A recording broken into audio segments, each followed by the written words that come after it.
Thank you for tuning into the Natty News Daily podcast. This episode is brought to you in part by our sponsor, Core Nutritionals. You can check out corenutritionals.com for all your supplement needs and use code Natty News Daily at checkout to save 20%. Enjoy the episode. All right, guys, welcome back to another episode of the Natty News Daily podcast. Leroy has delegated to me. I don't know why. I'm rambling already, sleep deprived, but we got the whole crew together, which doesn't happen as often as we'd like. And we are joined today by Jane Fleischman and I believe either Keith or Sammy Joe W, the Queen of the South. So we're going to run with it because I haven't heard of anyone else contesting that title. And we were actually just chatting about this earlier today about natural bodybuilding doesn't have enough nicknames, and I wish it did. So we're just gonna start it. Like you're the first, we're making it stick, and let's make it happen. So That's great. welcome to the podcast, Jane. It's a pleasure to have you on. Let's hear a little bit of background about yourself. Let the people know who you are. Okay. So I am, in terms of bodybuilding, a relatively new face. But probably like a lot of bodybuilders or anybody who's gotten into it, I have an extensive background in athletics. I was a long distance runner, did ultra distances for 22 years. So I didn't transfer into bodybuilding until after that very long stint. I was a collegiate rower, played softball growing up, but any physical activity I've always been about. I even had a very, very short stint in rock climbing in college. I'm pretty much willing to try anything that's a challenge. And I got into bodybuilding via CrossFit. Okay. So I stopped running and I just wanted more strength. I wanted to be able to do certain things, and I wanted an aesthetic for my body that I did not have when I was, a long distance runner. And CrossFit introduced me to Olympic weightlifting and gave me an aesthetic that I really like. With that being said, I'm very competitive, and quite frankly, and this goes into bodybuilding and the classes that I'm competing in, I was never competitive in CrossFit, like in a big sense, like nationally or internationally, I would never be.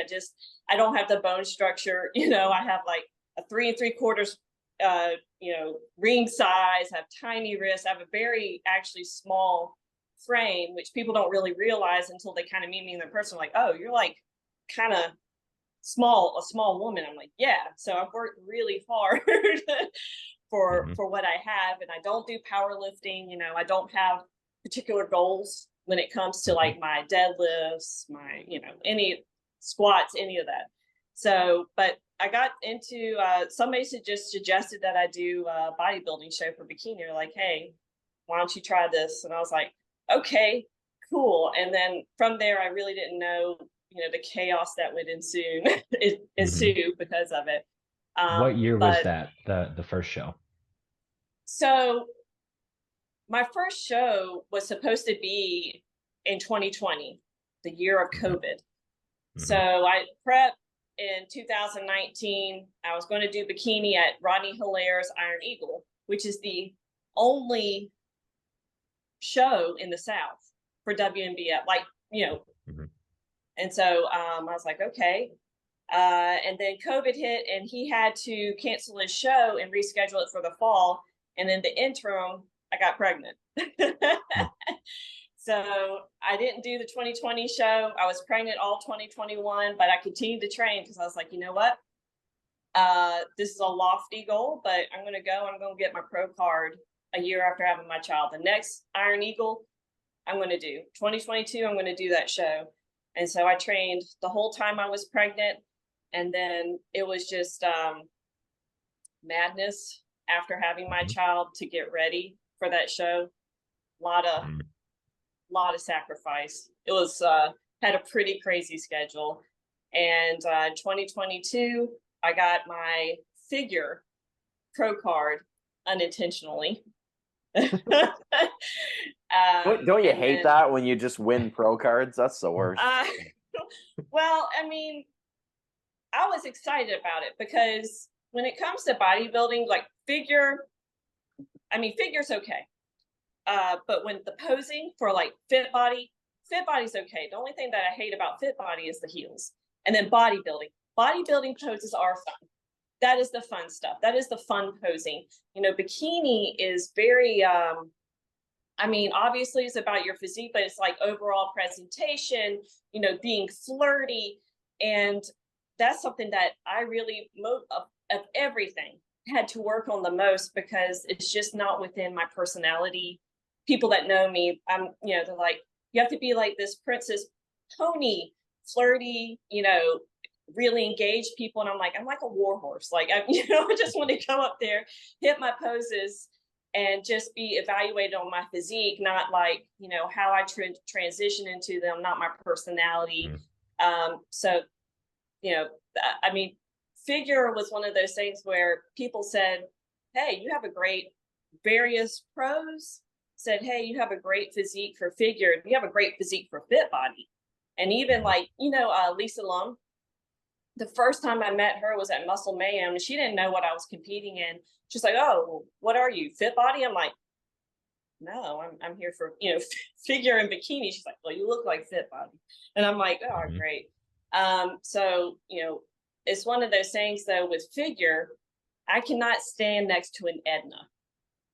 Right. Edna, I mean, I really like Edna. I actually really admire her. She's just like, number one, seems like a class act, like just a great attitude, super sweet. But there's a huge difference between me and Edna. And if I can't stand next to an Edna and be competitive against that type of physique, kind of what's the point, you know? Because I really want to be successful at the highest level. You know, I don't want to go to small shows and win. And I have a lot of hardware, but, you know, it's in a lot of situations where the competition wasn't very deep, or, you know, there wasn't a high amount of, you know, there just wasn't quantity there. So yeah, that and was that's a lot of unfortunately wrestling. what. No, that's okay. No, and that's for a lot of female competitors. They probably can, you know, it's the same thing that they're finding, right? A lot of bikini athletes at shows, not a lot of figure, physique, bodybuilding, you know, very, very scarce. I have seen a couple shows where figure is really, really growing, which is great to see. But yeah, it's tough. It can be tough. And I'm sure you're seeing that in the pro ranks even more, trying to find shows that have a deep pro lineup, right? Because the amateurs are one thing, but pro is a whole nother beast. Well, what has made figure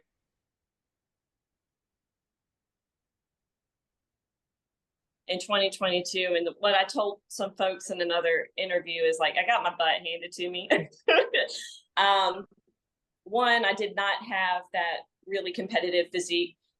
Also, I made a mistake. I was spilling over bad, really bad on that show.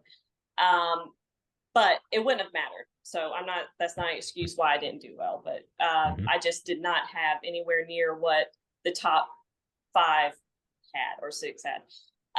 So with figure, you know, I've done 2 before that, you know, in total, I've done 2 pro shows. I did Muscle Mayhem, and that's a huge financial burden for a Southern athlete to fly to go to the West Coast. And I'm not blaming this on promoters or anything, but it's just a reality to go and compete against one other person, which is what I did. And then in this past show in March in the Iron Eagle, I was like, you know what? I'll do figure. You know, I'm going after bikini. I'm in open bikini. I'm trying to get my bikini pro card, but you know, I'm a figure pro. So let me, you know, try to support the organization and compete. And I was the only one on stage. And so, you know, when you have people, and I've actually been told by a promoter in the WNBF, they're like, yeah, it's important, you know, good to do shows, but you only do our shows. And I'm like, well, for a pro in the WNBF, the only pro show is Rodney Hilaire's Iron Eagle in the Southeast. So I'm going to pay a minimum of $1,000 to $1,200 to travel to a show, you know, between tan, hotel, entry fee, incidentals, to go to a show, go there, and sometimes, you know, you're not guaranteed money, or prize money is reduced because people don't show up and you don't have that visibility until you're there. So, you know, the incentive for me to compete and figure, besides my physique, is all of that I just mentioned, because I haven't had those, besides Worlds, and even Worlds, there were only 12 girls, 12 pros on stage this past year. So not a lot of figure pros showed up. And I just like, no, I really just want competition. And I was going after bikini the first time that I competed anyway. I got second overall, and I unintentionally got figure. I joined the class back in 2022 because I was teetering on the edge. I was kind of like a little bit more developed in bikini, you know, super developed through the core. I had a lot going on. So I was like, I don't know if I should do figure or bikini or do both. And I was like, no, I'm just going to focus on bikini. And then at the athletes meeting on that Friday night before, they're like, oh, we don't have enough girls to offer a pro card in figure. And I said, you know what? I'll join the class. And like a couple other girls said that they would join too. They're like, oh, that's great. I'm like, yeah, if I join the class, I'm going to compete. So I'm, you know, I'm doing this, but also expect that I'm not just going to stand up there, you know? So I actually competed in a practice suit. And and stayed up to like 2 a.m. that night, just practicing my figure posing, because I had played around with it, but that I had not had that in my mind to go after it. And I ended up winning the class. So that's how I got my figure pro card. Well, and luckily for you, and for people that don't follow you, I hope they do, or at least I hope they look at some of your photos, because conditioning for you, you could step into fit body, bodybuilding, figure, whatever you want to do. I mean, your conditioning is phenomenal. I'd put you up there with most top level, world's level athletes. And we had talked about this a little bit earlier, maybe even having that be a negative for bikini, right? And you've I think maybe faced some of that criticism from the judges. So do you want to kind of talk about some of the feedback you've gotten from different organizations and which divisions they kind of push you to and all of that? Absolutely. So generally speaking, when I get feedback in bikini, when I've competed in bikini, so it took me a year to get my bikini, because every competition I did, I always entered in open bikini. And I'd get like second overall or second in my class, because, and they like, your physique is phenomenal. It's great, you know, but you just too conditioned. You're very conditioned. But it was never like, you're too conditioned. You should compete in figure volume. I'm like, I know I don't have the volume for that. So, you know, to be super competitive. So it's just the conditioning has traditionally been a problem. And what always, I guess, the red flag, except in the NGA so far, is my core. As soon as they see that, they're like, wow, like, you look great, but that's way too much going on for bikini. And I'm like, okay. or my delts or my back or something like that. And yeah, in the feedback I got it when I won my bikini pro card this past March, I asked, you know, I asked for feedback. I mean, yeah, I did really well. And it was a really small show. So I literally did every category. I did bikini, I did figure pro, I did fit body, and I did bodybuilding. That was INBF or WNBF? WNBF, yeah, the Iron Eagle. So I did all of them. And the feedback I got, I was expecting a lane, to be given a lane in my feedback. But the feedback that I got, and I've gotten this before, is they're like, you have a very versatile physique. And so that gives me no, you know, doesn't give much direction. Yeah. No real direction. It's a compliment, but it's also frustrating because, you know, and I just have to go off what have been the overall winners. I'm like, listen, yeah, I look kind of like Elisa. Like if I like got a little bit more volume and I made sure that I conditioned down a little bit more, I would kind of look like that, you know. But in terms of bodybuilding, when you look at like what bodybuilding is, there's a lot more going on. There's a lot more mass. There's a lot more volume. And I'm just not going to attain that naturally. I can tell you there's no way. I'm 5'9", off season 130. So, I'm not a big person. So with all that being said, ultimately I'm most competitive, obviously, in bikini. And I will take going to a competition, make sure that I try to pose softly and that I don't look too hard. It's easier to kind of come down than just try to, make sure that you lose all the weight and that you're developed in certain ways. And there's just definitely a Queen of the South, where I won lady that was pretty conditioned, but nobody was as conditioned as I was through the middle, right? So I was like, I'm not going to hit a side pose, because you don't have to in NGA. Because as soon as I hit that side pose, then it lights up, all of my obliques, everything. It looks crazy. So I stayed in a front pose the entire time, kind of was able to hide a little bit, brought my arm down, make sure I wasn't, showing any separation here. And I think that it really helped me.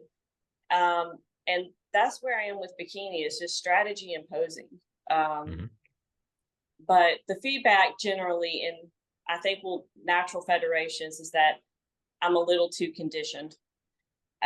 With that being said, sometimes the results are very surprising to me, because I may be a little too conditioned, but there's been times where I felt like people were under conditioned. Building, it's not pageantry.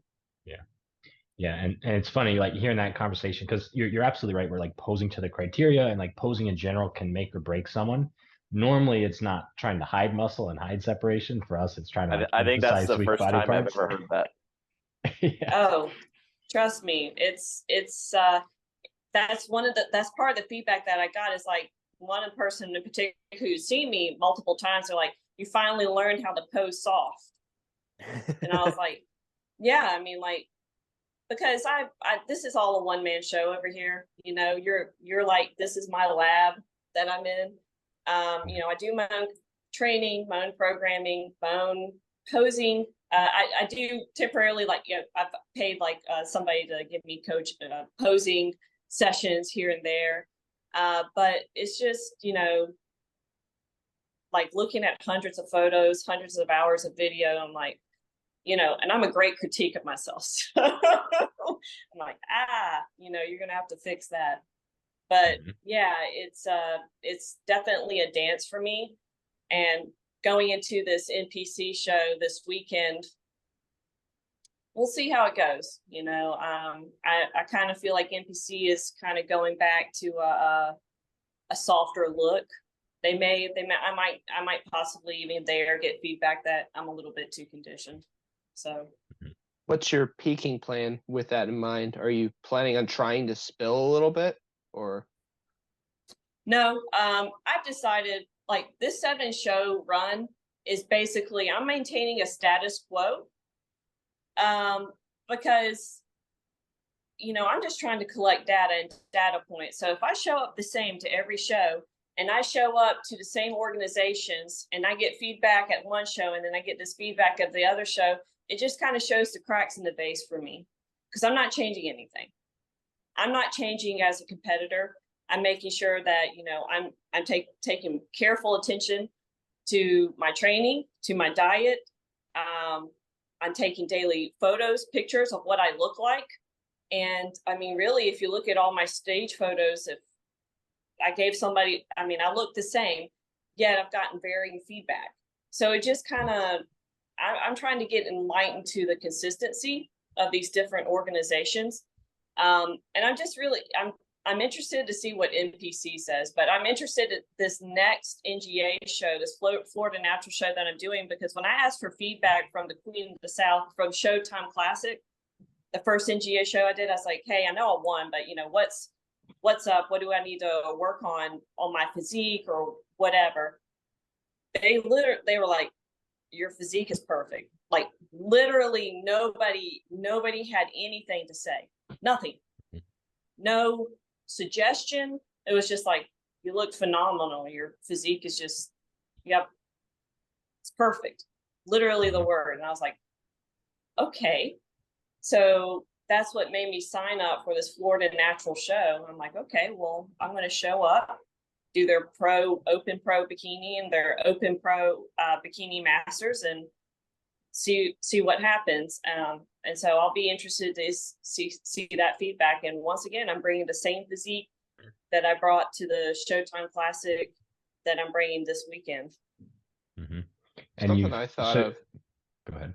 Is that, well, I mean, I think with bikini and with just so many different orgs and judges and whatnot, I think there does seem to be a trend that, what is the criteria, and there's a little bit more play versus like, say, like bodybuilding, where more shredded, more muscle is better. Right. One thing I thought of is have you thought about like how lighting could play into that too? Because I know like in bodybuilding, when the lighting is good, you really want to be in condition, versus when the lighting is not so good, you probably want to be a little bit bigger. And I think the bigger guys tend to do well. And I could see that how, if that makes sense, how that would translate to bikini is if you're in less favorable lighting, you actually might look softer and your look might be perfect, but on like pristine lighting, you might look peeled, right? So have you thought about that, or what do you think about that? I think that's a very good point. I a lot of things there, as much as like, I'm controlling a lot of things on my end. There's so many variables, outside that I don't control. With that being said, I don't think when it comes to bikini, based on who, like this year in particular, when I've stood next to people, there's a very big difference between my physique and the other physiques. Like off the bat, and it doesn't matter if it's good lighting or poor lighting, you can see it, But yes, if there was really good lighting, like I have some Muscle Mayhem pictures, I look ridiculous, like you can see everything. And that's just because I come in super lean, and, like the leaner you are and the better the lighting is, you kind of look bigger on stage. That could actually hurt me. But they do a pretty good job of moving us all around. So, and I didn't feel like, even in NGA, and I've noticed in OCB, they don't necessarily move the winning person to the middle during the lineup. They kind of move you all around, and wherever you settle is not necessarily your placing, which tends to be the case with WNBF. Yeah. So you mentioned OCB, NGA, INBF, WNBF. What other organizations have you competed with of those 7 shows and before?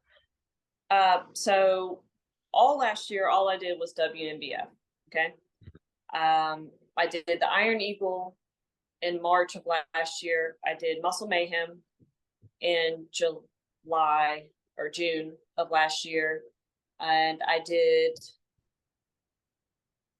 another show. I don't remember. Oh, I did an INBF show in Macon, Georgia, in which I competed in Fit Body and Bikini, trying to get, once again, my Bikini Pro card. And seeing what would happen in Fit Body, trying to get a Fit Body Pro card, actually. And then I did Worlds. And then this year, I did OCB to start off the year in February. I signed up for it 2 weeks before, like, I had not really planned to do a show. I was 6 weeks out from the WNBF Iron Eagle, but I was like, you know what? This show is really, really close, super cheap to do. I'm curious about OCB. I've heard a lot about it. And, I'm just not one of those people. I really don't like to just take what I hear and absorb it, and then that's my opinion. I like to know from experience. Because sometimes people have and not that it's this nefarious intent to like sway you in a different one way or the other, but sometimes people have really complicated reasons why they think what they think, or they didn't get favorable results. And so therefore they're like, oh, you don't want to go to OCB. Oh, you don't want to go to NGA. Oh, you don't want to do NPC. I'm like, well, I want to know for myself. I want to make up my own mind. So I did that one.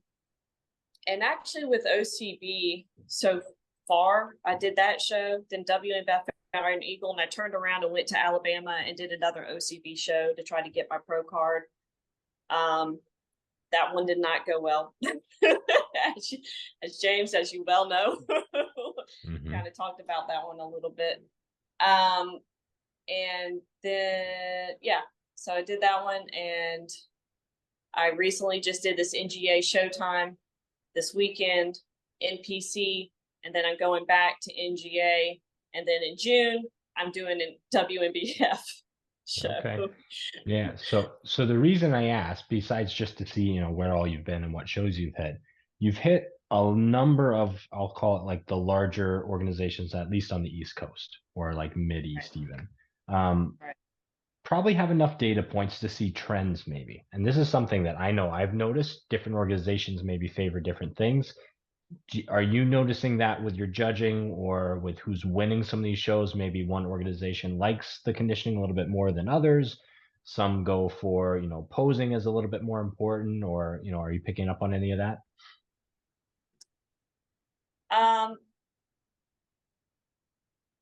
I would still say in general with bikini, no matter what organization I compete in, which is why, like, in terms of a non-tested show, when I do NPC, people are like, oh, NPC. I'm like, yo, everybody knows NPC IFBB is a lot different from natural federations. Like you could have like a natural federation figure competitor, like a WMBF figure competitor also compete in bodybuilding. That's not going to happen in IMBF. There's a huge difference between a figure lady and a bodybuilding lady. There's those clear classes, which is actually one thing that I really like about it. Now I know how that comes about a lot of times, but in terms of bikini, I still run the risk of being a little bit too conditioned, maybe a little bit too developed in certain areas for their liking. So I don't worry about anybody being on any kind of something. And honestly, if you're competing in bikini, this might be an unpopular opinion. If you're competing in bikini and you're having to be on all types of gear to get competitive in bikini, I don't see that person being a very competitive athlete. I mean, because I feel like bikini, even in NPC untested, is a very achievable look. Even at the highest pro levels, it's not something like crazy and unattainable. Past bikini, yeah. I mean, especially, even in wellness, it's like some of that development, like the hamstrings and everything's like, wow. I actually listened to the podcast with Dr. Dove. She's not wrong. But I think they're all pretty much the same. But the criteria that I like the most in terms of the way that it's worded is NGAs, the bikini criteria. Because I've read all of these bylaws. I've read all of them from OCB or, WNBF. They basically say, at the end of the day, this is bodybuilding. So more conditioning is going to place higher than less conditioning, and I'm like, perfect, great. And so the first competition I did kind of held true to that. And I was pleasantly surprised, actually. It's I guess the most validating feedback that I got, besides when I won my pro card at Rodney Hilaire's Iron Eagle this past March. They really didn't have anything to say there either. They were like, you look great. But they did emphasize that I posed soft, meaning that I could very easily look too hard on stage for bikini. Yeah, no, I like it. And you said the NPC is this weekend, right? So you'll get that data point there. That'll be interesting. I'm curious to see how that's going to go for you. Oh yeah, like I'm super interested.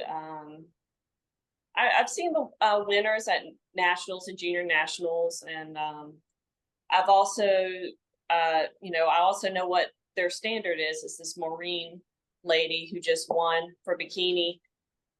Great shoulders, great glutes, not really super developed through the middle, and that's where I can't really play a game, because in NPC, like when you're doing in the lineup, your front pose is basically a side pose. So either they'll like all that or they won't, Mhm.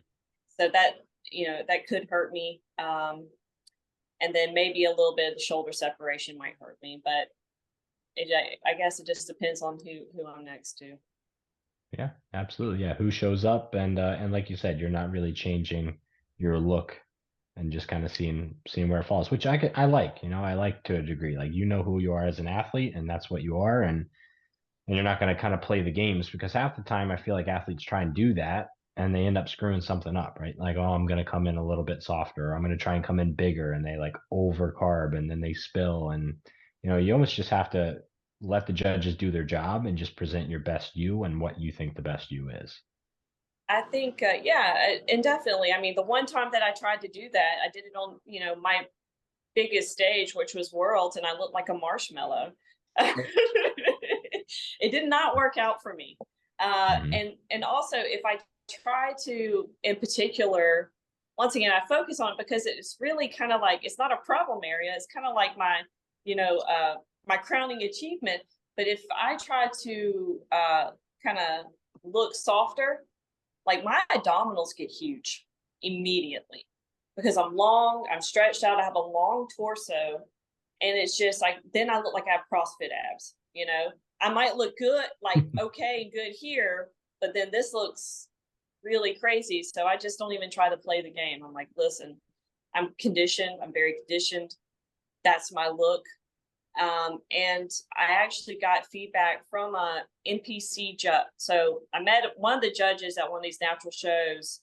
He gave me feedback for the show. He's like, yes, a lot of the judges felt you were too conditioned for the show, that you were out of criteria. He's like, with that being said, he's like, you would probably do very well in NPC. I've been a judge for NPC for 15 years. Mhm. He's like, don't change anything. And I'm like, There you go. and I mean, I got, some of the best compliment you could get. He's like, he's like, in the 15 years that I've been judging, I've never seen a natural athlete. I've never seen an athlete come in as lean as you did. He's like, you look transparent on stage. He's like, I've known women on all kinds of things that did not achieve that look. And I'm like, well, Yeah, doesn't get much better than that. So it was a compliment. I mean, it's not the results I wanted for the show, but it kind of got me. It's really was a catalyst for me to even try NPC. Mhm. Yeah, good. Well, and like you said, we'll see how that goes here shortly, probably before this actually gets released or right around the same time. But so we got about 5 minutes left. So we always like to kind of wrap things up with a little bit of a message from the athlete, right? So to your target demographic, and I'll leave that open, right? Because your demographic might be a little bit different than some of, mother, competitor is, you're not 20, right? No, But who you're speaking to, what's your message about your whole career with bodybuilding? Where do you want to leave this podcast? bodybuilding, just like a lot of things, I think that the most important thing that you have to make sure that you have a handle on first is your family life. Mhm. And that everybody is on board and understands what you're trying to do. If you're trying to be really serious about bodybuilding, then everybody really needs to understand what that means, because it's not just a commitment for yourself, it's a commitment for your family. And it affects them. So I would say that, whether it's bodybuilding or anything, this might just be age, but that is the most important thing. Like none of this. If I need to stop lifting because my daughter wants me to read a book to her, I'm going to read a book to her because it's more important. Mhm. And also, yeah, like, having a child, being 40, man, you can do some awesome things. I mean, it's how badly you want it. You know, it's advertised and I guess kind of promoted that, you know, and also people will say, oh, well, you got to put your time in. I was like, oh, I put my time in. Probably what I do in a week, a lot of people do in 3 weeks or a month, you know, in terms of the amount of time that I train. So I've definitely put my time in. But that's the thing is put your family first always. And from there, you know, I think that you'll be the most successful because who you have around you, your support, that's going to make you successful. That can make or break you as a person. Awesome. And also with any endeavor that you take on. Love it. Yeah, that's definitely a message that I could echo. So no, I appreciate that. So I think it's a perfect way to wrap this episode up. If you guys are still with us, still listening, we appreciate it. Check out Jane's Instagram